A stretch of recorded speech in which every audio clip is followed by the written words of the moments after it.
Guys, if you're like me and you live somewhere in Vancouver Island in BC, you'll know that around this time of the year, it's cold, rainy, and really ugly outside. And if you're a cyclist like me and you want to stay fit, but it's the off season, riding outside doesn't become very appealing.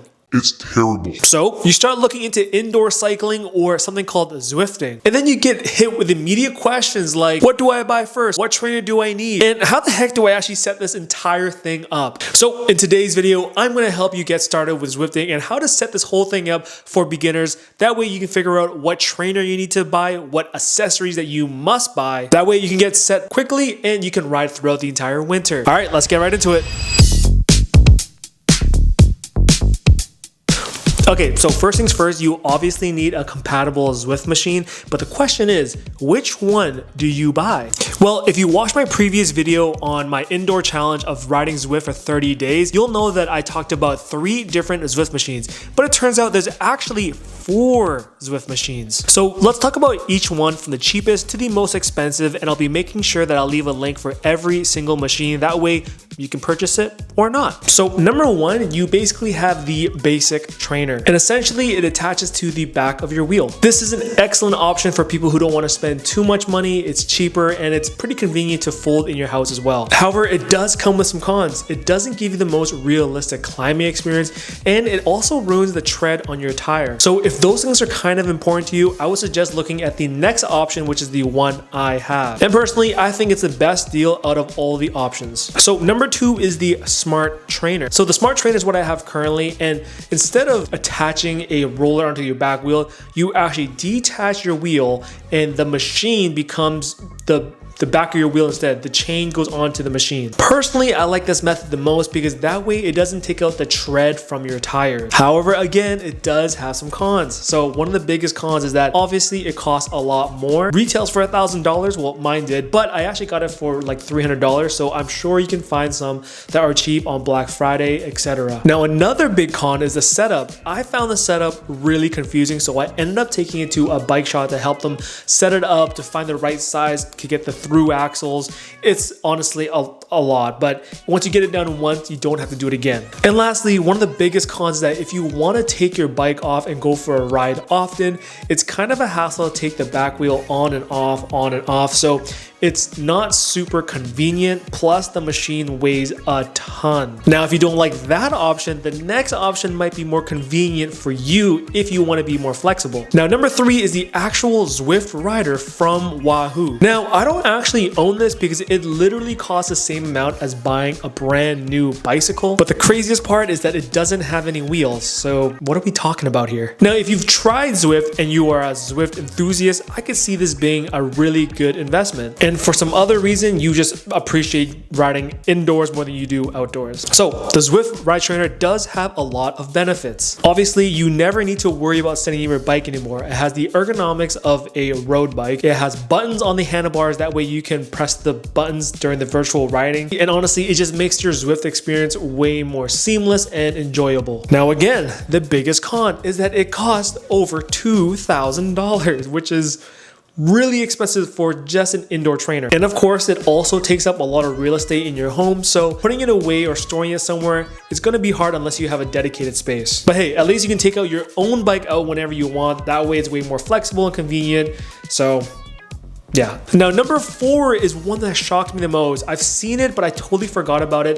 This is called the Wahoo Kicker Roller. Now, I actually forgot this existed until someone pointed out in my previous video about Zwifting. Basically, you don't need to take anything off of your own bike. It's almost like a treadmill for your bike. You just place your bike right on top of the machine and you hook the front wheel so it stays in place, and then you just pedal on the back. And this is really nice because it gives you a lot of flexibility to ride your bike indoors and outdoors, and it's not as expensive as the actual Zwift Wahoo trainer. And also it gives you a much more realistic experience when you're riding indoors. Apparently it's supposed to be very similar to riding outdoors, the most realistic out of the 4. And honestly, with this setup, it seems like it doesn't have too many cons, but again, the main issue is that it starts at $1,200. So if that's within your price range and you want to give it a shot, There it is. And quick pause, guys. If that breakdown just saved you about 7 hours of Googling and 17 tabs, I recommend you guys hit that subscribe and like button. It would do me a huge favor and honestly goes a long way. It costs you nothing, and that way I can help justify spending more money on tech and fitness stuff so that you guys can figure out if it's right for you or not. All right, let's continue. Now, Zwifting does require a Zwift of some sort, but the nice thing is that you can really use about anything. So it doesn't really cost you anything if you have your phone. So a couple options is, of course, you can actually Zwift from your TV if you have an Apple TV or any app that has a Zwift compatible app on it. Or you can also use an iPad. If you download the Zwift app on the iPad, it'll connect directly to whatever Zwift compatible machine you have. If you don't have an Apple TV or a computer nearby or maybe an iPad, you can always, like I said, use your phone instead. It's super convenient, and honestly, anybody can start Zwifting without buying anything else. So yeah, Zwifting is pretty flexible, and honestly, you don't really need too much. Next, let's talk about some accessories that could really make a difference for your riding experience. And trust me, this is super vital and important, because if you don't buy it, your bike could get ruined and could corrode. So number one, this is the Sweat Guard by Rock Bros, and I'll leave a link down below in the description. You need this so that all the sweat that drips off of your body will get caught by the Sweat Guard right here.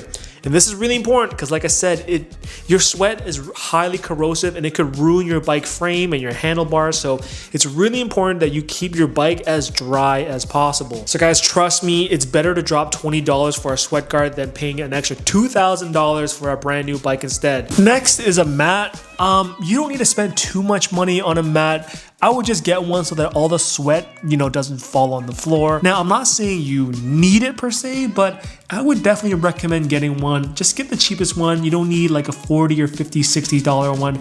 Just get the cheapest one. I'll leave a link down below on Amazon. And lastly, most importantly, you need a pair of bibs. Basically, spandex with a huge cushion. Indoor cycling hurts your butt like no other, and because you're indoors and you're not running outdoors, you're not getting a lot of movement on your butt. So I'm not gonna lie, your bottom gets really stiff really quickly. And guys, you don't need to get anything fancy like, well, I have one from Rafa, but I got it, on sale. But I will leave a link down below for Amazon for some cheap ones that are honestly just as good as the Rafa ones. And guys, with that being said, that is everything you need to get started with Zwifting. I hope this video really helped you out, and if it did, hit that like and subscribe button. It goes a long way for me, and truly, I appreciate every single one. With that being said, guys, I will catch you on the next one. Peace out.